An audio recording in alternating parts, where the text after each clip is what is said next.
This song is the one that Frampton rewrote for Doobie, hence the title of that song.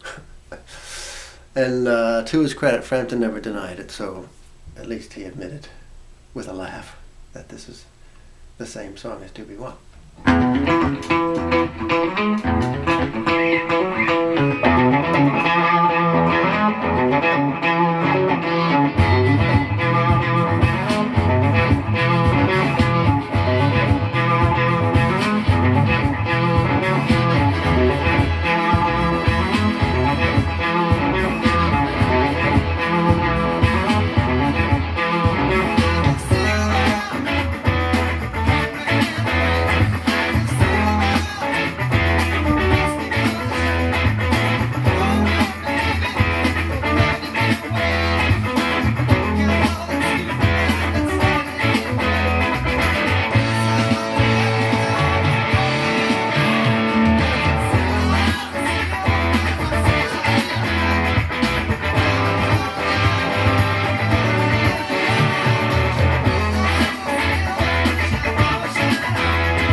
Hey, let's walk through that riff real quick.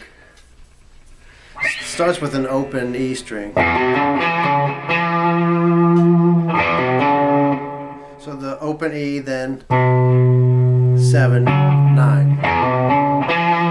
Then to the A string on 7. So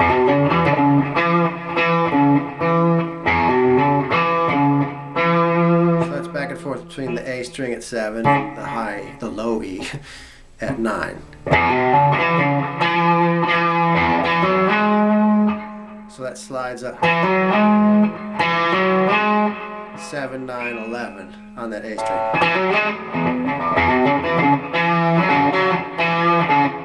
The second half starts off the same.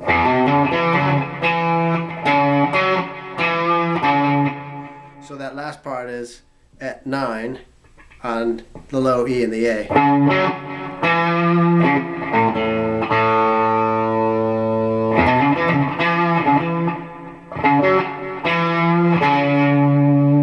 Right, so it's all done on those, the E and A strings, mostly through 7 and 9, and then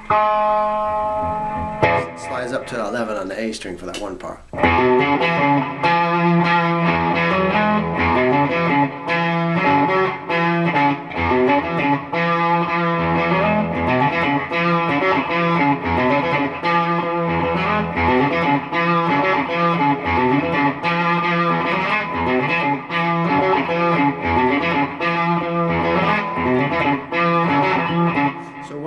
if you slow it down, learn it slow, then get yourself to the point where you can speed that up. Then you can whip through that.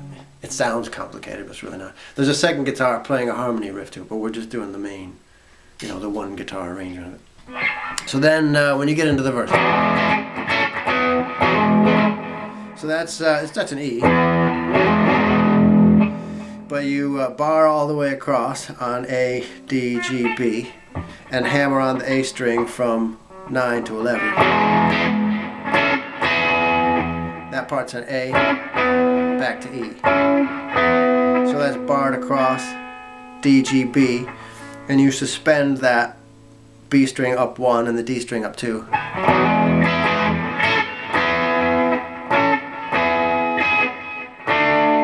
down 2 frets. Same suspension that you did before. And then the second time through it, to me it sounds a little different. It sounds like, so that goes D, then that suspended, E to make it an A, back to a regular E. Instead of, they're both D, A, E, but it's a different voicing on the D. That's what it sounds like to me anyway.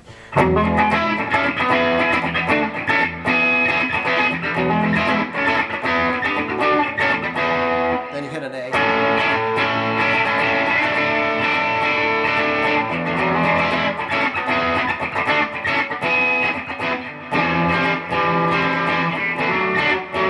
This is another Doobie wah part. This is just, that's a C, but you're hammering it just like you did up here with the Z. You do the same thing down at C. So you're hammering the A string from 5 to 7 while you're barring your regular C. Then move that up 2 frets to D.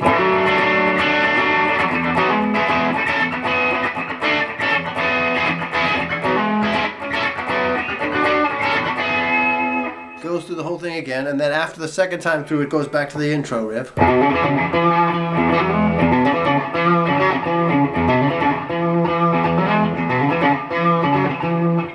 don't know how many of those it does, but then it goes into that sort of guitar breakdown solo part.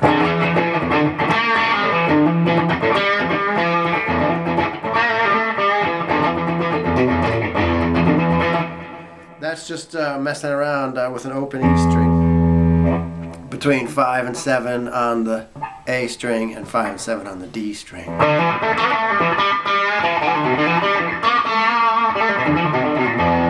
That's actually 5 and 7 on all 3 of those strings. So you're doing some minor pentatonic.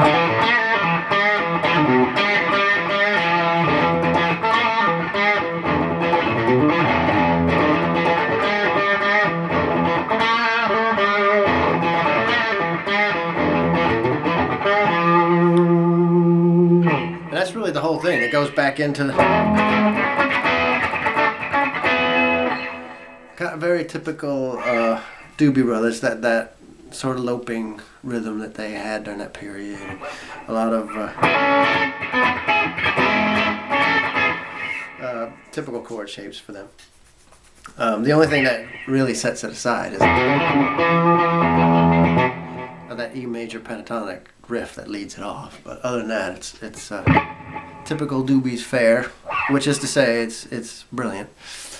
So let me know if you have any trouble, but if you give it a little bit, I think you'll work it out.